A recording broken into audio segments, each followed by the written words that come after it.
José Américo. Boa tarde a todos e a todas. Saudar o senhor presidente Coronel Telhada, saudar os deputados presentes no dia de hoje, Paulo Fiorilo, Bebel, Coronel Ticaua, Conte Lopes, Janaína Pascoal. Tchau, Paulinho. E quem mais? Bom, esses são os deputados presentes no dia de hoje. Bom, gente, eu queria, primeiro, antes de começar minha fala propriamente dita, apenas fazer um registro.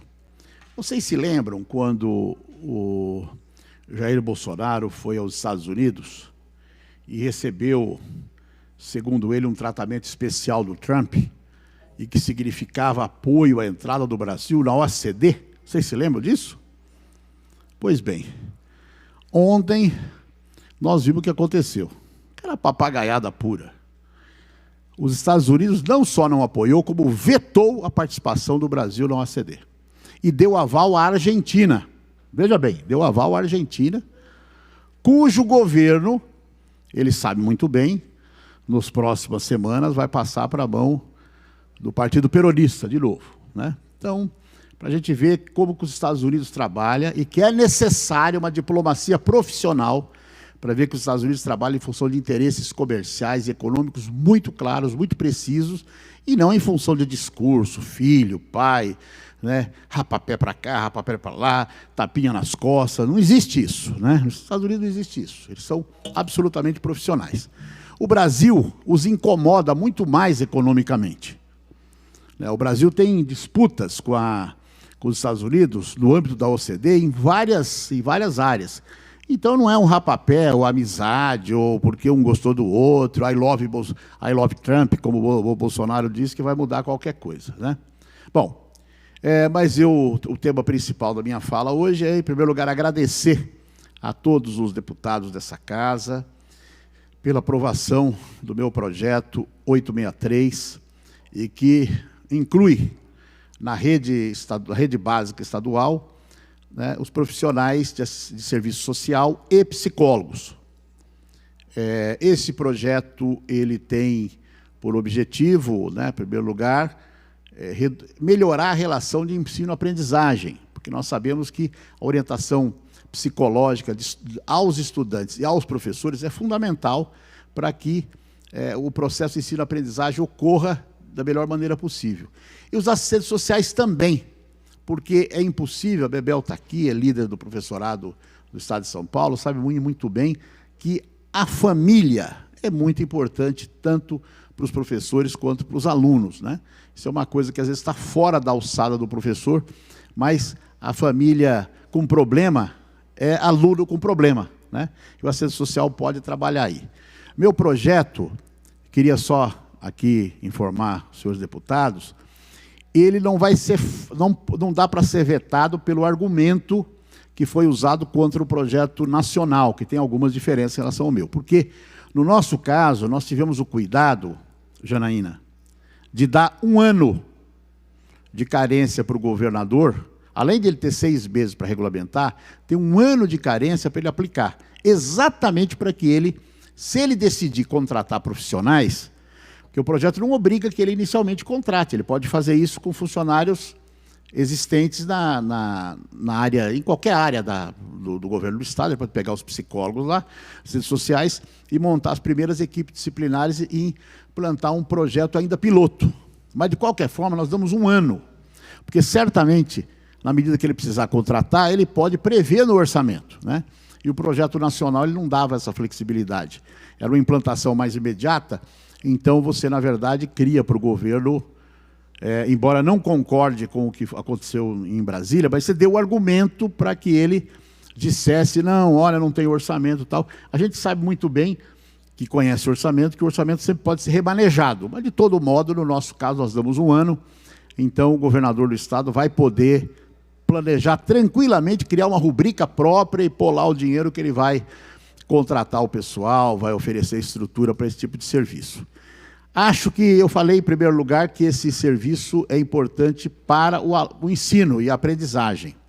Mas esse serviço é muito importante, gente, também para combater a violência nas escolas, para combater o bullying, né, escolar, né, para combater, para prever, para evitar, né, problemas como suicídio, problema como desajuste psiquiátrico e etc., que nós vemos acontecer nas nossas escolas. Então, o professor, que é, na verdade, um herói, né, do dia a dia das nossas escolas, ele precisa ser ajudado, precisa ser apoiado por equipes de assistência social, de psicólogos, porque, às vezes, ele próprio precisa de uma orientação psicológica para enfrentar situações difíceis, dificílimas, né? Meu primo, aliás, Sérgio Vesco, do interior do Paraná, né?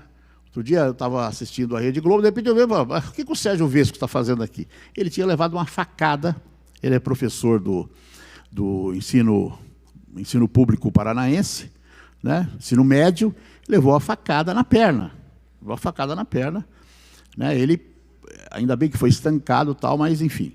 Um aluno que estava com problemas psicológicos, psiquiátricos, né? Evidentemente, um psicólogo ali poderia ter ajudado. E pode ajudar em outras coisas, como, por exemplo, violência contra os próprios colegas, o bullying, né? Em geral, as coisas começam com o bullying. Então, acho que isso é muito importante. Quero dizer que os psicólogos as entidades de psicologia, né? E as entidades também de serviço social estão atuando, apoiaram o projeto, estão preocupadas com ele. E nós vamos marcar, Bebel, vou até convidar você para ir com a gente também, para a gente conversar com o secretário de governo, o Rodrigo Garcia, né, conversar com o secretário de educação, para que sancione esse projeto, né? Evidentemente, pode fazer alguma adaptação, a gente deixou as coisas muito flexíveis para fazer alguma adaptação. O importante é começar, né, com um projeto piloto, e depois ele vai se expandindo, né? Meu sonho é que toda escola do estado de São Paulo, as 5.000 escolas, possam um dia vir a ter um psicólogo e assistente social, né? Aí fazendo companhia para os professores. Bem, então é isso sobre o projeto, né? Por isso que estou falando agora com essa... Vou dar um corte agora, né, e vou entrar num outro assunto. O meu companheiro, amigo e parceiro político na cidade de São Paulo, o vereador Paulo Reis, que também é policial, ele é investigador de polícia, foi PM, hoje é investigador de polícia, ele fez um pronunciamento recente na tribuna da Câmara Municipal, e eu quero repercutir aqui, porque é o seguinte, Sargento Nery, ele pediu uma informação para a Secretaria da Segurança sobre o seguinte: à luz do decreto de 1994, que previa um número de policiais civis e policiais militares no estado de São Paulo em função da população, qual é a defasagem? A Polícia Civil respondeu para ele que são 11.000 policiais civis.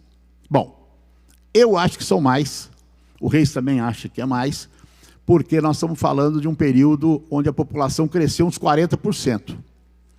Isso do ponto de vista quantitativo. Do ponto de vista qualitativo, é inegável que a sociedade ficou mais complexa, né? Os conflitos aumentaram, você tem a droga, você tem tudo, então, rigorosamente, você precisava de mais policiais ainda, né? E nós temos menos.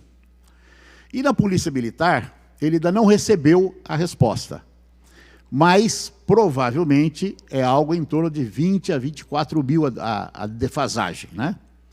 Bom, eu acho que isso é uma coisa que os governos, sucessivos governos do PSDB, o Geraldo Alckmin, né, acabou acarretando no nosso Estado. Ele pegava uma viatura, inaugurava, às vezes, uma viatura em 5, 6 cidades. Ele pegava a mesma viatura e inaugurando, né, contando história, contando mentira, e nós temos uma polícia em números insuficientes. Quer dizer, os efetivos são insuficientes para a Polícia Civil e para a Polícia Militar. Quero reconhecer aqui o seguinte: a Polícia de São Paulo, com todas as críticas que a gente possa ter, Sargento Nery, Coronel Telhada e meu querido Continua, com todas as... e Coronel Chicawa, todas as críticas que a gente possa ter, a Polícia de São Paulo ainda é uma polícia que está ainda está nos padrões do profissionalismo. Os policiais ganham pouco, trabalham muito, se esforçam. São Paulo, você não tem setores tomados pela milícia, como no Rio de Janeiro, né, onde você tem uma polícia militar muito discutível, muito questionável. A Polícia de São Paulo não vive isso, ao contrário, ela ainda está nos cânones do profissionalismo. E a Polícia Civil de São Paulo, já estou terminando, foi uma das melhores polícias civis da América do Sul. Muito boa, com grande solução de crimes. Agora, o número de efetivos abaixo da necessidade.